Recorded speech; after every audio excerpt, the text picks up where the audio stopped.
16 साल के तिलक मेहता, जिन्होंने अभी अपनी पढ़ाई भी पूरी नहीं की थी, उन्होंने अपना खुद का पेपर्स एंड पार्सल नाम से एक ब्रांड बिल्ड किया, वो भी एक अमेजिंग आइडिया के साथ, जिसमें उन्होंने मुंबई के डब्बा वालों के साथ टाई अप किया और वो एक दिन में डॉक्यूमेंट्स और पेपर्स को डिलीवर करते हैं और अभी तक इनकी कंपनी 100 करोड़ से भी ऊपर का टर्नओवर जनरेट कर चुकी है। ऐसे ही एक है Ritesh Agarwal, founder of OYO hotels, India की सबसे लार्जेस्ट फ्लैगशिप होटल बिजनेस के मालिक, उम्र मात्र 26 साल और turnover 5700 crore.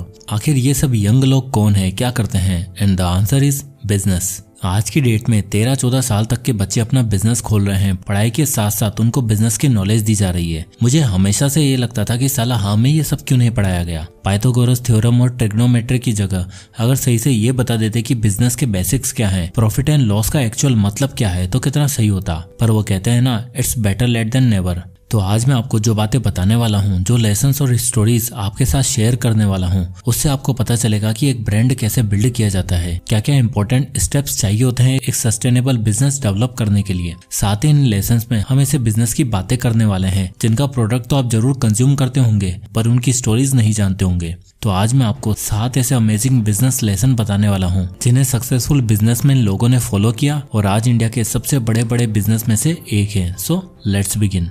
Business lesson number 1, start with a problem. Nikhil Kamat जब सिर्फ 17 साल के थे, उन्होंने तभी से ही ट्रेडिंग शुरू कर दी थी। उन्हें और उनके भाई को ट्रेडिंग का बहुत ही बड़ा कीड़ा था, जिस वजह से उन्होंने बहुत ही जल्दी अर्निंग शुरू कर दी थी और ट्रेडिंग करने लग गए। पर अपनी इस जर्नी में निखिल ने एक चीज देखी कि स्टॉक मार्केट में इतने कम लोगों का इन्वॉल्वमेंट इसलिए है क्योंकि ना तो पब्लिक के पास और ना ही ब्रोकर के पास सही एक्सेस है। और आप जिस भी ब्रोकर के थ्रू ट्रेड करते हो वो इतनी हाई फीस चार्ज करते थे कि छोटे इन्वेस्टर के पास कुछ बचता ही नहीं था। वहीं एक अकाउंट खुलवाने के लिए 25 से 30 डॉक्यूमेंट देने पड़ते थे, जिसमें एक महीना लग जाता था। और ऐसे में मार्केट को सिर्फ वही लोग एक्सेस कर पाते थे जो टियर 1 या टियर 2 सिटीज में रहते थे। गांव के लोगों को पता तक नहीं था कि stock market, trading, mutual fund या इन्वेस्टमेंट क्या होता है। जब निखिल को भी खुद ये सारी प्रॉब्लम फेस करनी पड़ी, तब उन्होंने सोचा क्यों ना टेक्नोलॉजी की मदद से एक ऐसा प्लेटफॉर्म बनाया जाए जिससे बहुत से ट्रेडर्स और इन्वेस्टर मार्केट को इजीली एक्सेस कर सके। और इसके बदले में वो सिर्फ 200 रुपए का मिनिमम ब्रोकरेज चार्ज करते थे। और 2010 में उन्होंने जीरोधा की शुरुआत करी।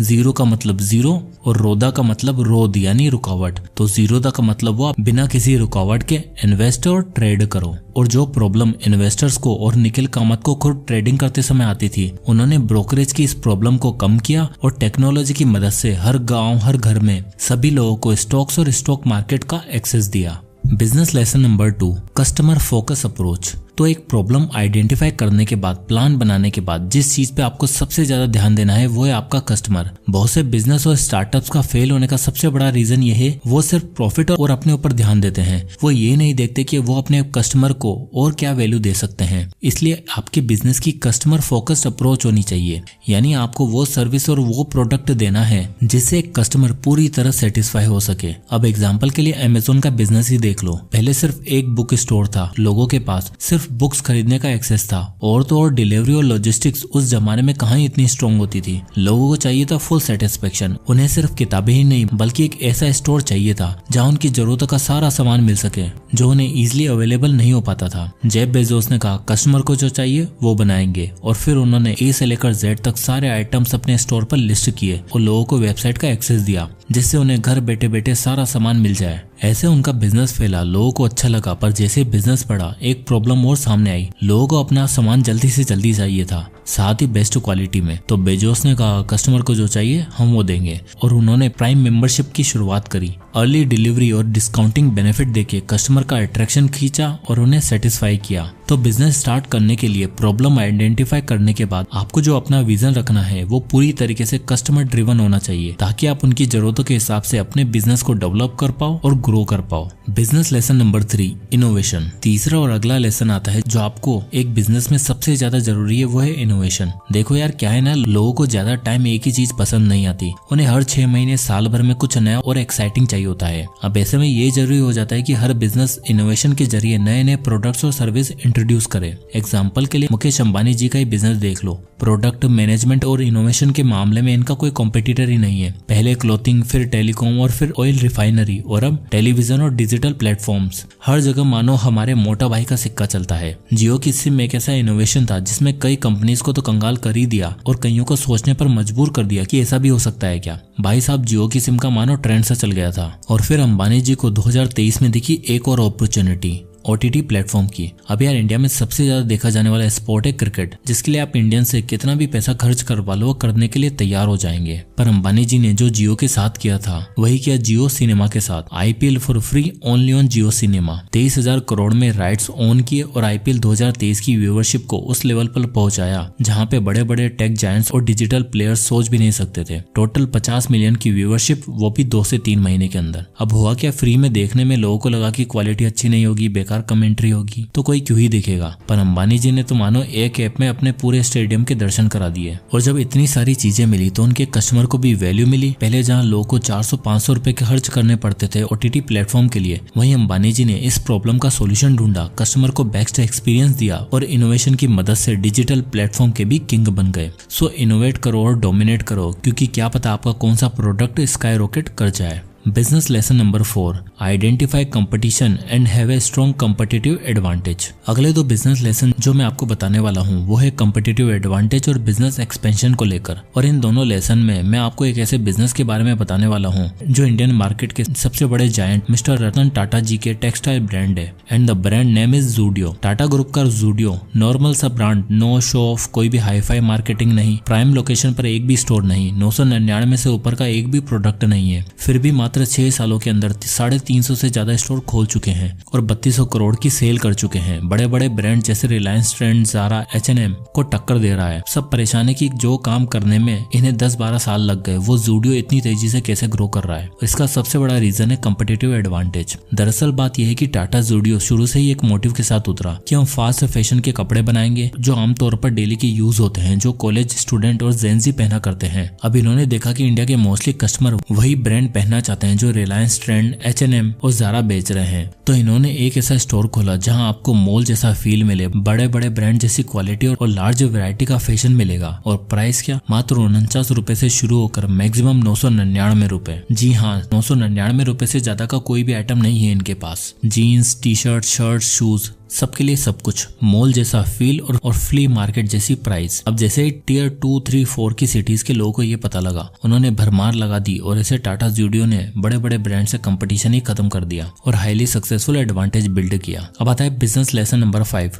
Product and business expansion. तो पिछले लेसन में हमने ये जाना कि जूडियो कैसे अपने लिए कंपटीटिव एडवांटेज बिल्ड किया और जैसे उनके पास लार्ज कस्टमर बेस बन गया, अब टाइम आ चुका था एक्सपेंशन का। अब दरअसल जूडियो का बिजनेस मॉडल ही कुछ इस तरह का है कि इनको अपने प्रोडक्ट्स में ज्यादा कॉस्ट लगानी ही नहीं पड़ती। ये खुद के स्टोर नहीं खोल के फ्रेंचाइजी मॉडल पर ऑपरेट करते हैं और ऐसी लोकेशन पर स्टोर खोलते हैं जहाँ प्रॉपर्टी का रेट महंगा ना हो, क्योंकि प्राइम लोकेशन पर तो वैसे ही बड़ी बड़ी मार्केट्स हैं जहाँ पर अमीर कस्टमर दिल खोल के जाता है, पर एक मिडिल क्लास को चाहिए सुविधाएं, वो ये देते हैं। और दूसरा सबसे बड़ा एडवांटेज इनका प्रोडक्ट, ये डिजाइनिंग और मैन्युफैक्चरिंग पे ज्यादा स्पेंड नहीं करते, नॉर्मल और जेंजी फैशन को ऑब्जर्व करते हैं और उन्हें लगाए रखते हैं और हर 4 महीने में नए नए प्रोडक्ट्स, नया सेटअप, पूरा नया स्टोर बना देते हैं, जिस वजह से लोग यहाँ से बल्क में सामान खरीदते हैं, क्योंकि हो सकता है अगली बार मिले ना मिले। दरअसल ये टेक्निक ज़ारा भी यूज करती है, जिसकी वजह से कस्टमर वहाँ से बल्क में सामान लेकर जाता है। खैर ज़ारा के बारे में किसी और दिन बात करेंगे, इनकी स्टोरी भी बड़ी इंस्पायरिंग है। एनीवे, तो इस मॉडल की वजह से इनके पास कस्टमर बेस बढ़ा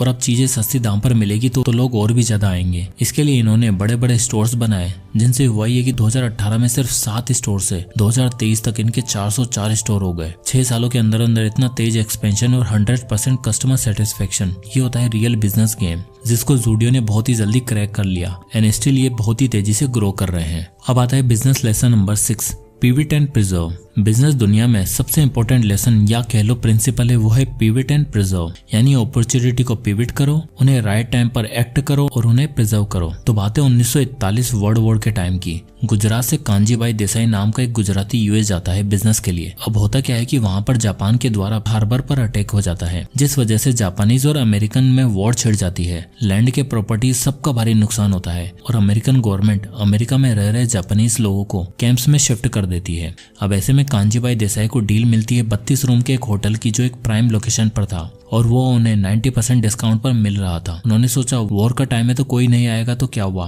पर कोई टूरिस्ट ही नहीं तो मेरे फैमिली मेंबर्स तो यहाँ रह ही लेंगे। और ये सोचकर उन्होंने ये डील लॉक करी और होटल खरीद लिया। फिर जब वर्ल्ड वॉर 2 खत्म हुई उन्होंने अपनी फैमिली को बुलाया और धीरे धीरे जैसे ही टूरिज्म बढ़ा उनका ये होटल भी चलने लगा। ऐसे 1970 में बहुत से गुजराती पटेल इंडिया से यूएस पहुंचे और वहाँ कम्युनिटी थी पर इतनी जॉब्स नहीं थी क्योंकि इनकी इंग्लिश कुछ ज्यादा अच्छी नहीं थी, इसलिए कोई व्हाइट कॉलर जॉब इन्हें नहीं मिल पा रही थी।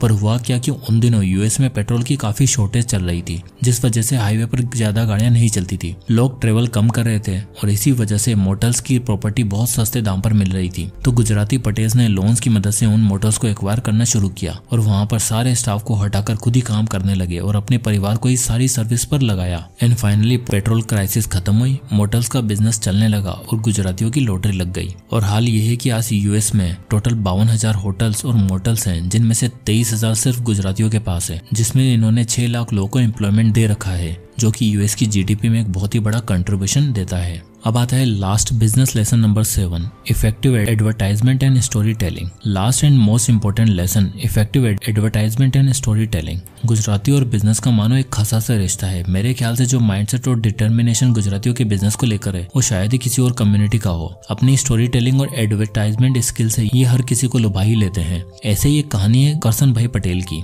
Nirma washing powder Nirma. 90s का ये फेमस एड तो आपको याद ही होगा। दरअसल इसके पीछे की कहानी है करसन भाई पटेल और उनके सपने की। निरमा ये नाम उनकी बेटी का था जिसकी एक एक्सीडेंट में डेथ हो गई थी और करसन भाई ये चाहते थे कि ये नाम लोगों के दिलों में हमेशा के लिए अमर हो जाए। इसलिए रोज शाम को ऑफिस से आके वो डिटर्जेंट के एक फॉर्मूले पर काम किया करते थे और एक दिन उन्हें ये फॉर्मूला मिल ही गया जिससे उनका ब्रांड शुरू हुआ। उन्होंने फास्फेट फ्री डिटर्जेंट बनाया जिससे हाथ नरम रहते थे और जलन भी नहीं होती थी। पर मार्केट में और बड़े बड़े प्लेयर्स होने की वजह से उन्हें थोड़ी दिक्कत आ रही थी। शुरुआत में वो खुद ही अपनी साइकिल लेकर घर घर जाया करते थे और धीरे धीरे लोगों को उनका प्रोडक्ट अच्छा लगा, उनके पास अच्छा खासा पैसा भी आना शुरू हो गया था।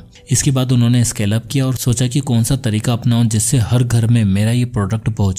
तो उन दिनों न्यूज़पेपर और रेडियो का जमाना था पर टीवी की प्रेजेंस अलग ही थी। उन्होंने न्यूज़पेपर रेडियो को इग्नोर किया और सीधा टीवी में ऐड किया washing powder Nirma and the rest is history. उन्हें कहीं ना कहीं हर हिंदुस्तानी के दिल में निरमा का नाम अमर कर ही दिया था। तो ये थी उनकी अमेजिंग स्टोरी टेलिंग जिसने उन्हें सिर्फ इंडिया ही नहीं बल्कि दुनिया के लेवल पर एक्सपोजर दिया और वो करसन भाई से डॉक्टर करसन भाई पटेल बने। तो देखो दोस्तों, ये वीडियो बनाने का मेरा मकसद सीधा सा ये है कि मैं आपको ये नहीं कह रहा कि टाटा अंबानी या गुजरातियों जैसा काम करो वही करो, उसके अलावा कुछ नहीं होगा, बिल्कुल नहीं। बल्कि मेरा कहना ये है कि उनके लेसन जैसे कि प्रॉब्लम आइडेंटिफिकेशन करना, कस्टमर को प्रेफरेंस देना, कंटिन्यूअस इनोवेशन करना जिससे आपका कस्टमर बोर ना हो जाए, कंपिटिटिव एडवांटेज बनाना, एक सर्टेन लेवल के बाद बिजनेस को एक्सपेंड करना और राइट अपॉर्चुनिटी को पिवट करना। तो आप इन सभी लेसन का यूज करके आज के जमाने का बिजनेस बिल्ड कर सकते हो। आप मानो या ना मानो, बिजनेस करना जितना आज से 20 साल पहले मुश्किल था आज नहीं है। लोग बैठे हैं पैसा लगाने को और आइडियाज पर इन्वेस्ट करने को। तो क्यों ना इस बिजनेस के सागर में हम भी अपनी डुबकी लगाएं और एक ब्रांड बिल्ड करके देश के लिए कुछ कंट्रीब्यूट करें।